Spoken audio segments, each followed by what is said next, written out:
the Warriors' attempt at a third straight NBA championship, beginning versus the Clippers. Also, high expectations for the Rockets and the Thunder. So whoever wants to get this discussion started here, which team is the biggest threat to the Warriors? It's the Houston Rockets. Why? Why? They took them to a Game 7 last year. And what do you need in the playoffs? Star power. When we name guys stars and superstars, it's not what they've done in the regular season. It's how they show up in the playoffs. James Harden, might I add, this is essentially, I don't want to say a make or break here, but he's got to show us something. I thought he took great steps where? On the defensive end of the floor in last year's playoffs against Golden State. But now offensively, he's got to get himself going. He's a willing playmaker, but you got to see the scoring. In Golden State, they're going to have their hands full. And the biggest problem also, they're going to have to see them in the second round, not in that championship stride, because what the Warriors do is they wait 3 or 4 rounds until they actually start looking like the Warriors. So I don't see any other challenge other than the Rockets, seriously. Not in the West. But I think the biggest threat, taking the entire playoffs, including the finals, into account, the biggest threat to the Warriors is the Bucks, by the way, and then the Raptors, then the Rockets. I think those two teams, the Bucks and the Raptors, are just the kind of versatile by the way, on the Bucks, with a dominating force in Giannis,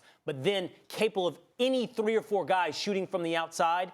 Middleton, Brogdon if he's healthy, Mirotic if he's healthy, Lopez. That is the kind of team that can give the Warriors trouble. Versatile and with a guy like Giannis. No, I think that if I'm on the Warriors, I'm more worried about the Raptors and the Bucks than I am the Houston Rockets. I think to your point, the Rockets getting them early, you're more likely to have a fresh, healthy Chris Paul, which I think was a big difference maker in last year's series. But I think the talent gap and the playmaking ability on the Golden State Warriors is so big. The gap is so big between them and what the Rockets are. I think that's a problem. I think the gap is much smaller. We haven't mentioned Kawhi Leonard. Like, Kawhi Leonard is...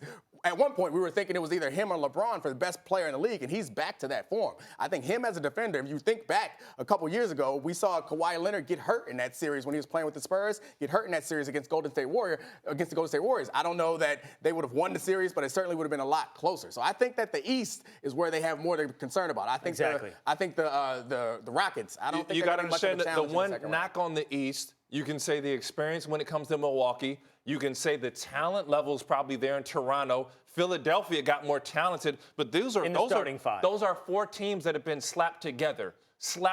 Obviously, Boston has the best chance in my mind still because they still have the same guys in chemistry. But if you look at the Rockets, they have a system of shooting threes, attacking the rim, and switching pick and rolls in which they've been playing for the last 2 or 3 years. Playoff basketball isn't new to them. Houston has taken their lumps. James Harden has taken his lumps. And you're going to need a true superstar in the playoffs to knock them off because when you beat Golden State, you got to score enough to beat them. I just have a problem with, in this same segment, you are kind of contradicting yourself because you say that the reason why you love the Celtics is because Kyrie's such a closer. Then we look at Houston, and no one's here talking about that James Harden is a great playoff closer at the end of the game. Like, I think he's great, but the one major knock, aside from his defensive abilities, the one major knock against James Harden is at the end of big games is he's not going to be there. So how do you square that circle that the reason why you love this team is because they have the best closer, but you love this other team who clearly doesn't have a guy at that caliber? I don't fully agree that James Harden hasn't been there at the end of games. One thing you have to acknowledge. That's just a fact, let me give it to you. I don't think that he's not capable of doing it, but it is a fact that he hasn't done it. Let me throw this out here. Right. The one big leap that James Harden made was why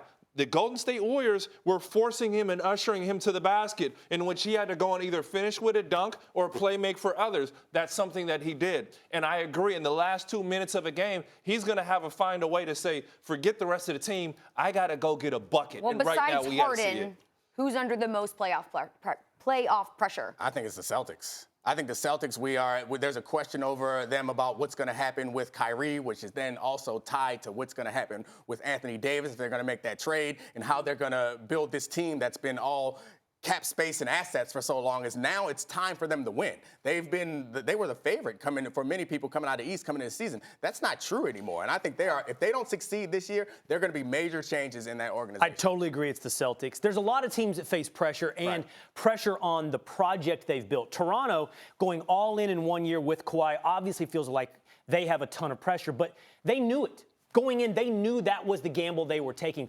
Boston feels like it was supposed to be something that lasted for years, that it was going to put them in position to contend for years. And it feels like all of that now is resting on how they do in these playoffs, that multiple years-long project. I think James Harden and the Rockets, you know, as much as I advocate for them, he just had a historic season. And you know what it means? It means zero, absolutely zero, if he can't get out the second round because they're going to see Golden State. Yeah, but I think that the pressure is low on them because, as much as we want to cook up this competition in the West, is anybody at this table going to pick anyone other than Golden State to come out of the West? No. The expectations are low for them. The expectations are high, everyone else. No one thinks that we'll be impressed if James Harden gets past, but if they lose, we're like, they got 5 All-Stars on their roster. You're good. But on the other side, we expected so much. We thought that they had 2 starting 5s on the Celtics, and they don't even have 1.